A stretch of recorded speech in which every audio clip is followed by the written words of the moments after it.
What's going on, guys? Welcome back to the Goodol'boys channel. Got a quick little video on how to replace the rear light on the Hawk 250. So I decided I'm gonna start keeping track of miles and hours in the video. So here we go, miles and hours. So it's actually very simple. We're gonna be doing the disassembly now. You got two screws, one here and one here. Take those out. Set your screws in a safe spot.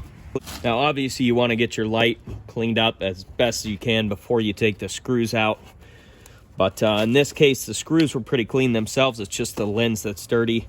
So once your screws are out, you just remove this light housing very carefully, or the lens, I guess. You can see the inside's pretty clean.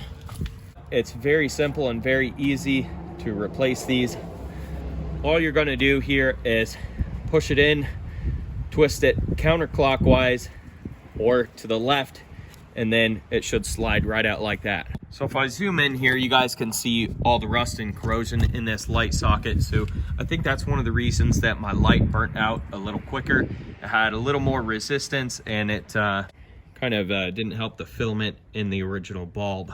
So this is another thing that I'm going to add to the pre-start checklist. You guys need to go ahead and go around all these lights, put some dielectric grease on them to keep them in good shape and to prevent them from rusting like this. Okay guys, so in all honesty, this is the first light bulb on this entire bike that has gone out. It's the first one I've had to replace. I didn't put dielectric grease on any of the light bulbs just for the fact that I thought they would go out a lot sooner. I've got over 4,000 miles on the bike now, and again, this is the first and only light bulb that I've had to replace. This is the original light bulb. Again, you can see there's some rust on there, and that's after cleaning it off.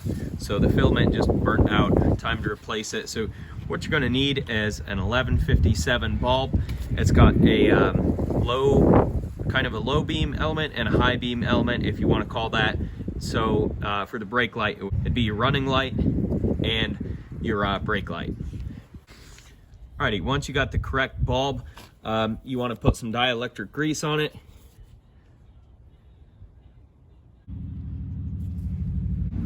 If you don't need a gigantic tube like I have, you can get a small packet of dielectric grease from your local auto parts store.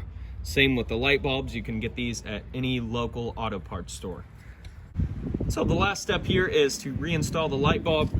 It's a little more complicated than you think. So you can see we have a pin that's lower on one side and a pin that's higher on the other side. Alrighty guys, so I'm gonna show you this once more here. So you have a pin that's lower on the socket and a pin that's higher on the socket. So what you wanna do is take the pin that's lower and put that directly vertical in your socket. You're gonna push it in a little ways, turn your light bulb a quarter of a turn, and it's locked in there. Now for the reassembly, reinstall your lens. Take your time with this. You can never be too careful with lenses. They're a little finicky, especially on this thing, and they're very, very easy to break. So again, just be careful. Pops right in. You've got your two screws, those go in next. What you want to do for anything plastic in the future is back set it. So you want to loosen the screw till you feel a click and then tighten it in. These don't have to be too tight. You don't want to crack your lens. Just snug them up. Same with this side, back set it. Okay, turn it in.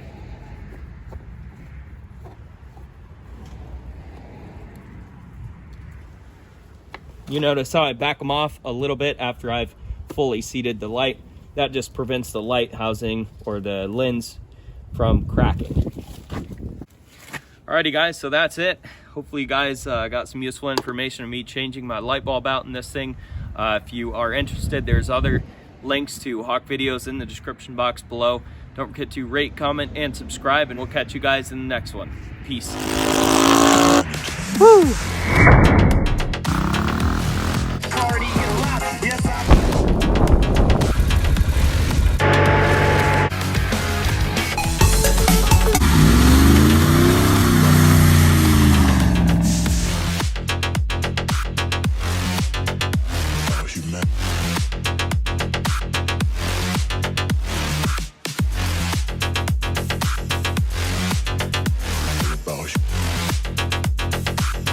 It's all about humanity.